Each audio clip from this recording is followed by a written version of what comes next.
brûlante, je viens de me brûler. Là, on a un petit passage assez intéressant, assez axé sur l'action. Alors bien sûr, vos ennemis, vous arrêtez pas de vous balancer des grenades. Allez, hop. Bon là, vu que je joue un peu vu que je joue en normal, je peux quand même me prendre pas mal de balles avant de mourir. Alors bien sûr, il n'y a pas de barre de vie. Quand on se fait toucher, vous l'avez vu, l'écran devient rouge et quand il devient trop rouge, forcément on meurt. Donc il faut attendre un moment, enfin quelques secondes, pour que l'écran redevienne normal, pour récupérer toute son énergie. Il y a une vue Iron Sight sur toutes les armes. On a accès parfois à une sulfateuse, mais le problème c'est que la sulfateuse, il n'y a pas de... Il n'y a pas de passage typé pour la sulfateuse. C'est-à-dire que quand on a la sulfateuse, il n'y a pas d'ennemis qui apparaissent pour qu'on puisse l'utiliser. Donc c'est un peu dommage. Mais bon, au moins ça, on rentre pas dans le cliché de la sulfateuse. Du genre, oh, il n'y a pas d'ennemis autour de la sulfateuse, puis dès qu'on la prend, hop, il y a des ennemis qui apparaissent. Ça, c'est un grand classique dans les FPS. Bon, là, on l'a pas, ce cliché. Puis c'est quand même pas plus mal. Donc vraiment, alors, quand il y a de l'action, il y a de l'action. Vraiment, action, je vais pas dire action non-stop. Il y a quand même... Voilà.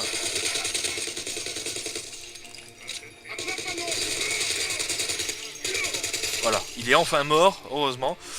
Donc ouais, ce que je veux dire, c'est bon, quand il y a de l'action, ça s'arrête pas. Mais je veux dire, je veux dire, il y a quand même des... On passe pas son temps à tirer à tout bout de champ. Il y a quand même... je veux dire, le jeu est quand même bien rythmé entre les passages dans les couloirs, où on marche dans les couloirs où il se passe rien, et les passages où il y a de la grosse action, comme vous le voyez en ce moment. Donc là, vous voyez vraiment action... c'est bien foutu, les effets de particules, ça explose de partout. C'est vraiment pas mal. Mais bon, les personnages sont assez mal modélisés. Hein. Leurs textures sont pas très très belles. Ils sont vraiment très carrés, très cubiques. Les mains sont énormes, elles sont beaucoup trop grosses. Les armes sont bien modélisées, comme j'ai dit, mais elles sont beaucoup trop grosses par rapport au corps quand on le voit sur les ennemis ou pendant les cinématiques. Les développeurs ont pas respecté la proportion quoi, des corps et des armes, donc ça fait un effet assez bizarroïde quoi. Mais bon, on s'en accommode quoi. C'est un jeu petit budget, donc les développeurs maîtrisent pas encore le moteur peut-être. Mais en tout cas, ce que j'ai remarqué, c'est que de plus en plus de jeux de plus en plus de jeux petit budget commencent à utiliser le moteur 3D de Fear. Donc bon, Fear, il y a quand même quelques années au compteur ce moteur là.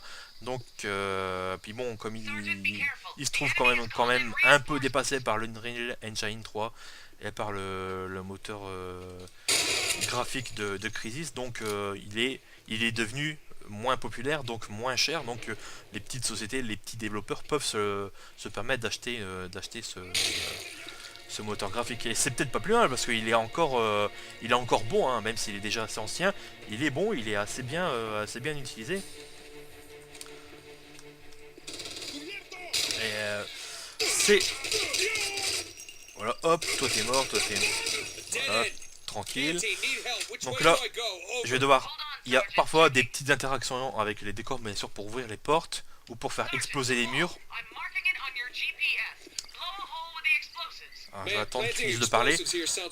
Là, on va avoir une jolie scène. Alors, finissez de parler. Voilà, hop. Posez ma bombe. Et là, on va avoir une scène assez sympathique d'explosion de mur avec un ralenti bien stylé. J'étais assez surpris de voir ce genre de... Voilà. C'est assez... c'est pas impressionnant, mais c'est sympathique d'avoir un petit effet de ralenti comme ça sur une explosion de mur. Euh, voilà, c'est sympathique. C'était juste pour dire ça. Alors parfois, bien sûr, on est parfois un peu bloqué dans le décor sans le faire exprès. C'est ça, bon, c'est ça les jeux, c'est ça les FPS petit budget de temps en temps, quoi. On a des petits problèmes avec l'interaction avec les décors, quoi. Donc là, je vais pas faire ce niveau-là, le niveau de l'usine. Je vais plutôt faire charger le dernier niveau dans les bureaux. Alors les chargements, alors bien sûr, vu que le jeu utilise le moteur de Fear, certes les PC récents peuvent le faire tourner à fond, hein, sans aucun problème. Mais faut un PC, ouais. Faut un PC assez récent quand même pour le faire tourner à fond avec toutes les options à fond, quoi. Mais ça va, quoi. Ça va, c'est correct. La plupart des PC peuvent le faire tourner.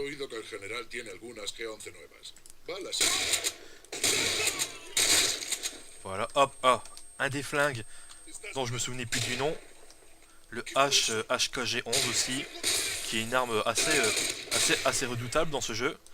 Et on peut, bien sûr, on peut tirer à travers les matières. Ça, c'est plutôt intéressant aussi. On peut tirer à travers les matières. Bon, on peut casser les vitres, on peut tirer à travers le bois, à travers les portes. Donc, ce qui est assez intéressant. Et voilà quoi, bah, c'est un jeu, c'est un FPS petit budget qui utilise le moteur 3D de FEAR, qui l'utilise on va dire correctement, mais pas comme les développeurs de FEAR, mais bon il est assez correctement utilisé et c'est un jeu faut passer outre les graphismes assez moyens et puis la technique pas aboutie. C'est un jeu assez sympathique à jouer.